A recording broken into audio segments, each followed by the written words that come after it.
Good afternoon. It's a pleasure to be invited back to speak with you today.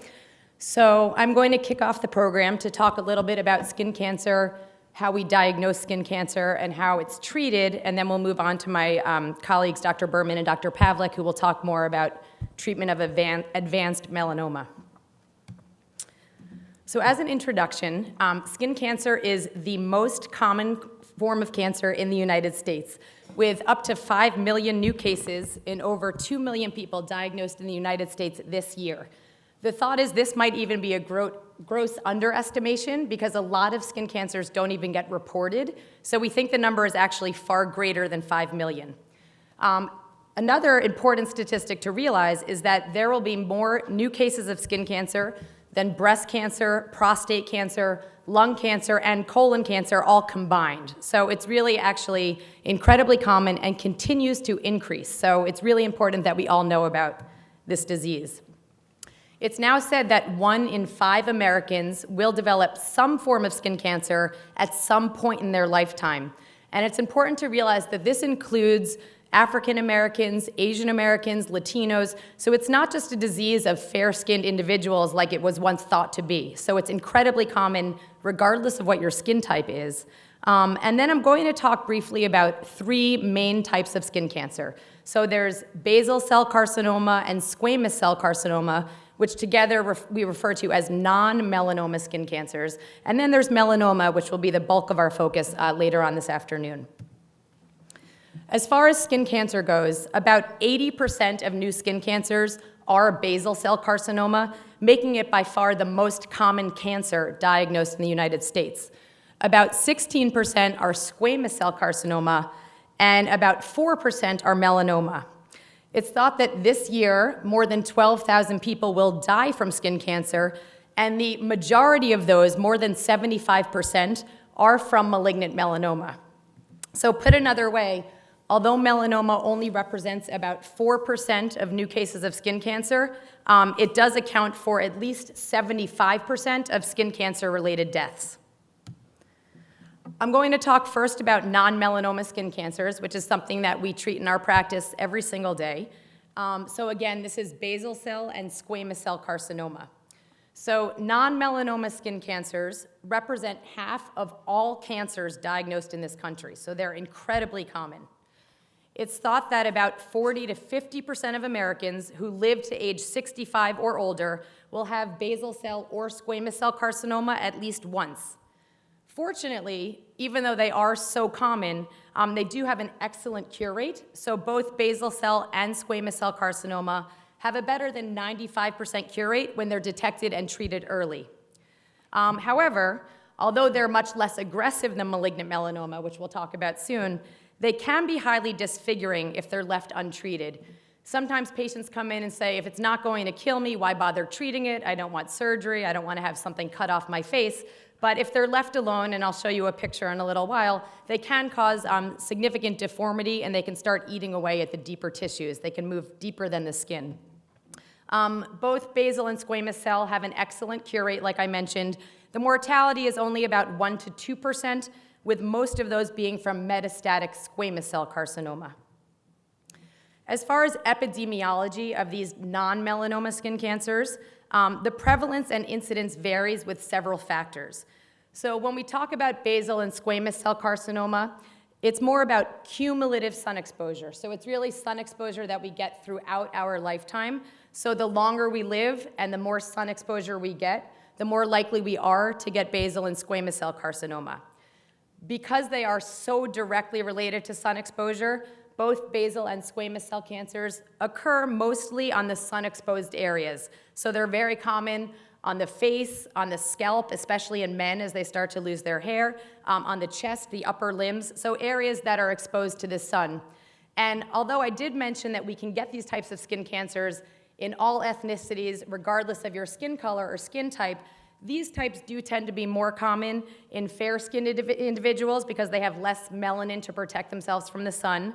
And patients with light hair, light eyes, they tend to be at higher risk. So we'll talk about basal cell carcinoma first, or BCC as we refer to it. So as I mentioned, this is far and away the most common skin cancer, but also the most common cancer diagnosed in the United States. Luckily, it has a very low risk of metastasis, so people rarely die from basal cell cancer, but again, it does have potential to invade beyond the skin into the deeper structures, and it can be highly disfiguring if it's left untreated. Importantly, for a long time we thought of these non-melanoma skin cancers as being just cancers of older individuals, but we're seeing a rise in all types of skin cancer in younger individuals as well. Some of this is related to tanning phenomenon and indoor tanning, which we'll talk about. But the number of women under age 40 diagnosed with basal cell has more than doubled in the last 30 years. And I treat these young patients in my office on a weekly basis with skin cancer at a young age. So just so people can recognize what these look like, basal cell carcinoma, classically we say, is a pearly papule. Pearly because it tends to be kind of shiny on the surface or translucent. It tends to have a slightly rolled border and sometimes a crusted indentation that you can see here in the center. As the growth enlarges, tiny little blood vessels called telangiectasias start to develop on the surface, and these are just magnified views of these pearly, shiny papules or bumps on your skin that tend to have blood vessels on the surface. We like to tell patients about kind of the cut that doesn't heal, or if there's a spot that's scabbing on your face, oftentimes it's attributed to a shaving cut or a pimple that doesn't go away, but these can be signs of a basal cell. So if you have something that looks like this, it should definitely be evaluated by a dermatologist. Again, any kind of open sore that bleeds, oozes, or crusts, any kind of non-healing sore is a common sign of basal cell carcinoma. As I mentioned earlier, now this is unusual in New York City where we have an abundance of dermatologists and abundance of people who treat skin cancer, but I still see some of my colleagues in the Midwest, for example, where there might be one dermatologist for hundreds of miles, have cases like this come in, and obviously it's preferable to treat these while they are still just a little pimple on the skin that seems like nothing. Squamous cell carcinoma is the second most common type of skin cancer. This is the one that's most directly related to chronic sun exposure. So this is the one that's very common on the face, the top of the scalp, the ears, the lips. These are areas that are exposed every single day, which is why we talk about putting sunscreen on every single day. There are some other risk factors in addition to the sun. Cigarette smoke is known to be associated with squamous cell, which is why we see a lot of squamous cell cancers on the lower lip, so in association with smoking as well as chronic sun exposure. They also can occur in chronic injuries, so like a burn wound or a scar or human papillomavirus. These are some other etiologic factors. Unlike basal cell carcinoma, if left untreated, squamous cell carcinoma does have moderate potential to metastasize. Not nearly as high as melanoma, which we'll talk about, but there is metastatic potential. So again, squamous cell cancer commonly occurs on areas that are exposed to the sun every day, and that even means in a winter time in New York, but walking around, daily exposure, it's cumulative, and again, it's that cumulative sun exposure that can cause squamous cell cancer. Very common on the tips of the ears, again, on the lower lips, especially in people who are smokers. This type of growth sometimes looks sort of wart-like they can appear kind of scaly, crusty, warty. Those are terms that I hear to refer to these, as well as we talk about cutaneous horns. So in squamous cell carcinoma, the outer layers of the skin are proliferating so rapidly, and that translates into a scaly lesion. So sometimes people come in with these thick, scaly lesions that can resemble horns, and that's classic for squamous cell carcinoma. They can be less well-defined. Sometimes it's just a scaly patch. Oftentimes when I'm doing a skin examination, I'll take my gloves off at the end of the exam and feel the areas of sun exposure. Sometimes you'll feel kind of scaly lesions on the skin. They might not be so obvious, but if there's a patch of scaly skin that doesn't go away, that can be a sign that it needs a biopsy. And again, like basal cell carcinoma, if they're neglected and if they're not treated early, they can grow out of hand and they can start to get infected and they can start to eat away at deeper skin and deeper structures. So better to treat them while they're still early. So now I'm going to talk about melanoma, which is the bulk of our focus for the rest of this lunch program, because melanoma is definitely the most serious and potentially the most deadly of the three types of skin cancers that we treat every day in our practices. Melanoma continues to increase in incidence despite the fact that we know the causative factor. It's thought that there's been a 700% increase in the past 50 years. So in the 1930s, the thought was 1 in 2,500 Americans were diagnosed with melanoma. This year, it's projected that 1 in 50 Americans. Part of this is because we're getting better at diagnosing them, so we're able to catch them at an earlier stage. But despite the fact that we know what we can do to prevent melanoma, we're still seeing this increasing incidence. Right now, the melanoma is the 6th most common cancer diagnosed in the United States. And important to emphasize that of the 7 most common cancers, melanoma is the only one whose incidence is increasing. Interestingly, up until about age 39, women are almost twice as likely than men to develop melanoma. And we think a lot of this is reflective of tanning habits, indoor tanning salons, which we know directly cause melanoma, which I'll talk to. After about age 40, the lines cross, and then the incidence in men surpasses that in women, and the trend continues. And actually, older men have the highest mortality rates. So it's more common in young women, but they tend to be diagnosed and treated a little earlier. In men, maybe because men are less likely to come in and get screened, they tend to get diagnosed at a later stage where there's a higher mortality. It's thought that 1 person in this country dies from melanoma every hour. Again, it's the leading cause of cancer-related deaths in young women, and older Caucasian males have the highest mortality rate from melanoma. Despite all this, and this is why I'm trying to impart how important early detection and protection are, even though melanoma can be so serious and so lethal if left untreated, if it is caught early before it has potential to spread throughout the body, the cure rate is excellent, which is why we advocate regular skin examinations and early detection and treatment when possible. So as far as diagnosing melanoma, we talk about the A, B, C, D, E's, and this was actually developed here in the 70s at the NYU Melanoma Cooperative Group. The letter E was actually just added also at NYU about 10 years ago, but I'll run through these. So asymmetry. Many forms of melanoma are asymmetrical, so a line drawn through the middle would not create matching halves, whereas with some exception, but for the most part, benign moles tend to be very symmetrical. You can draw a line through the middle and create matching halves. B is border irregularity. Generally speaking, common moles have smooth, more even borders, whereas the borders of early melanoma are often uneven, and they may have scalloped or notched edges, so you can't really draw like a smooth circle or oval around it, but they tend to be jagged or scalloped. C is color variability, again, with some exception, but common benign moles tend to be uniform in color, so they might be light tan or light brown or medium brown or dark brown. But if you start to see various colors in the same lesion, that can be a sign that there is a melanoma. We still talk about D because we don't want to skip it in the nice A, B, C, D, E. But D has kind of fallen out of favor as we've gotten better at diagnosing melanoma. We used to think back in the 70s that melanomas expanded very rapidly, and so therefore diameter tended to be greater than 6 millimeters, which is like the size of a pencil eraser. Now that we've gotten better at diagnosing these at an earlier stage, we don't use diameter as much because we can actually detect them while they're still pretty small. That being said, if the patient does have a lesion that's expanding rapidly, it should definitely be biopsied to rule out melanoma. And then E, which is the newest in the algorithm, is actually the most important. It's evolution or change. So this is a dermoscopic image. Most of us dermatologists carry a pocket dermatoscope, which is like a magnifying lens. But importantly, you can see early changes, and especially if a patient comes in and says, I've had this mole for 5 years, but it's changing, that's a sign that it should be biopsied, because some melanomas do arise in a pre-existing mole. So we always listen to our patients, and if a spot is changing, it often should be biopsied.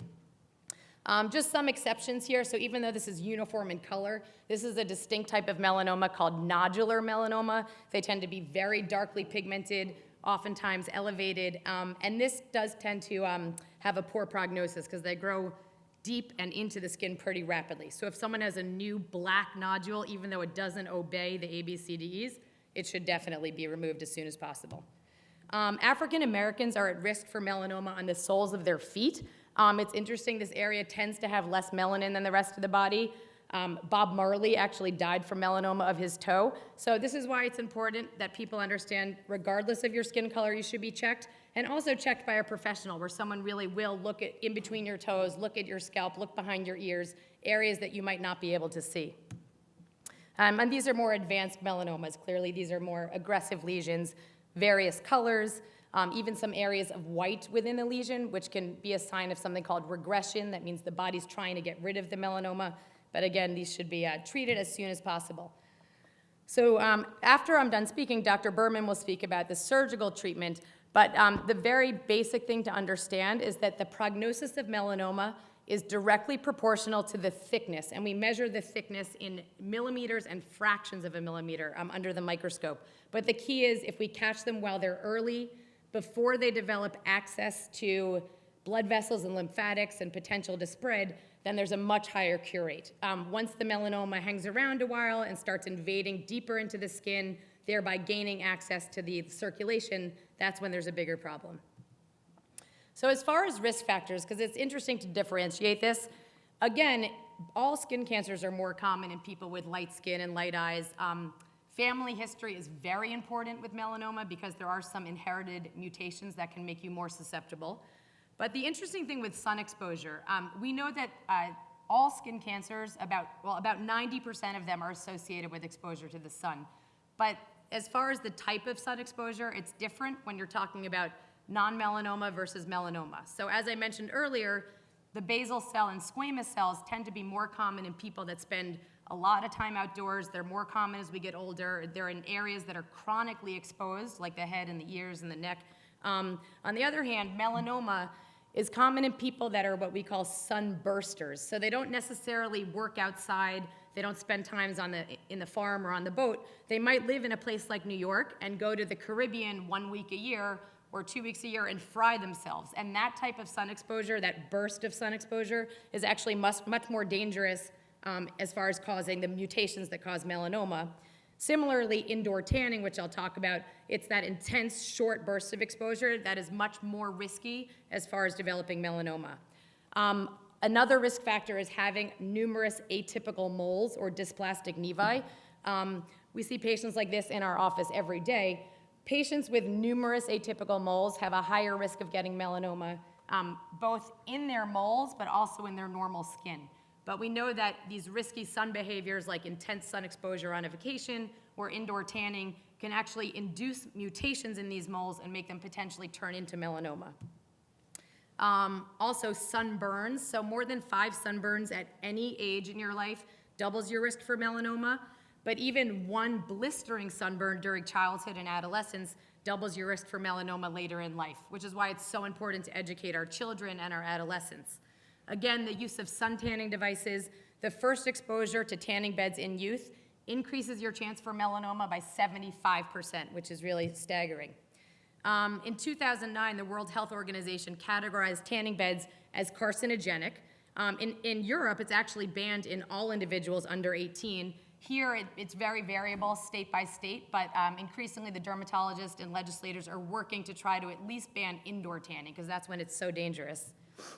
I mentioned the increased risk by 75%, but also, as I alluded to earlier, we're seeing increases in the non-melanoma skin cancers as well. So there's an increased risk of squamous cell and basal cell for people who indoor tan. And the largest risk factor group here are young women. So under age 30, from about 16 to 29, represent about 3/4 of the people who frequent tanning bed salons, which likely causes that spike in young women who are getting melanoma. So what can you do to protect yourself? First of all, contrary to popular belief, only about 25% of a person's lifetime sun exposure is acquired by age 18. And I must hear this in my office every day when people say, oh, the damage is already done, it's too late, what's the point now? It's not true. It's really an ongoing cumulative process, so it's not too late to start wearing sunscreen every single day. But in addition to sunscreen, you also want to try to avoid the peak hours of sunlight when the rays are the strongest. The American Academy of Dermatology recommends a daily sunscreen of SPF 30 or higher, and that's on the exposed areas. So every single day, even when it's raining, I put sunscreen on my face, my neck, my chest, the backs of my hands. Wear protective clothing when possible. These are my kids, but you want to teach children sun protection early. And my proudest moment was on the right here, on your right. Because obviously when I can control my children, they're all very careful. But this is a picture of my son at sleepaway camp. And I see that he is the only one of his friends who is wearing his sun shirt, so that made me proud. But if we teach our children early and you set good habits, they tend to think about a sun shirt as part of their bathing suit, which actually is helpful. And of course, you want to avoid tanning salons. Some of the new high-pressure sun lamps emit doses of ultraviolet radiation that can be 12 times more powerful than the sun. It's a human carcinogen, and for patients who still like to kind of look tan or like that bronzed look, sunless tanners are definitely a safer option. People always ask about vitamin D, which is beyond the scope of this talk, but suffice it to say that getting vitamin D through a healthy diet that may include vitamin D supplements is definitely a healthier way to get your vitamin D. And check your skin regularly. If you notice any changes, make sure to see a dermatologist promptly because, as I mentioned, most skin cancer is curable when it's caught early. So we talked about, and I'm just going to have a few words now just about sun damage in general, because the bulk of what I treat is either skin cancer or sun damage every day. So I mentioned the AAD suggests that regardless of your skin type, a broad spectrum sunscreen with SPF of at least 30 should be used year-round. And it's recommended for daily use because sun protection is a principal means of preventing skin cancer, which we talked about, but also premature skin aging. So this overexposure to ultraviolet radiation does not just cause skin cancer, but it's said that up to 90% of the visible changes commonly attributed to aging are also caused by the sun. And I can't tell you how often, and some of my staff is here as well, but people come in and it's like they care more about getting the brown spots and the wrinkles. Like even if they've had skin cancer, they have this notion, well, if you catch it early, it's okay, so I'm okay. But then when you explain the sun is also aging your skin and giving you all these undesirable issues, then they finally start wearing sunscreen every day. So, you know, these are things we see in our office all the time, but sunspots, the coarse wrinkles, the uneven texture, much of this can be prevented by wearing daily sunscreen. So this is something we treat every day in our practice, both from a medical and a more aesthetic perspective, but the common denominator is really committing to daily sun protection factor, which means not just wearing sunscreen. We see in our office people come in with these suntans, and I say, what happened? What's going on? And they say, well, I wore sunscreen. Like they think they can put it on and still lie out, and those two behaviors are completely contradictory. We want you to wear sunscreen, but we also want you to not intentionally seek a tan. Try and keep hats and sunglasses and sun protective clothing on when possible. These are just some pictures, you know, people come in. But again, before we do any of these procedures, we make sure that the patients are committed to daily sunscreen because it really is part of a healthy lifestyle and trying to prevent premature skin aging, but also sun damage. So I think that's it, and I'm going to pass it on to Dr. Berman. The take-home message is that skin cancer is largely preventable and curable when it's detected early. So thank you for your attention, and I think we're going to take questions at the end.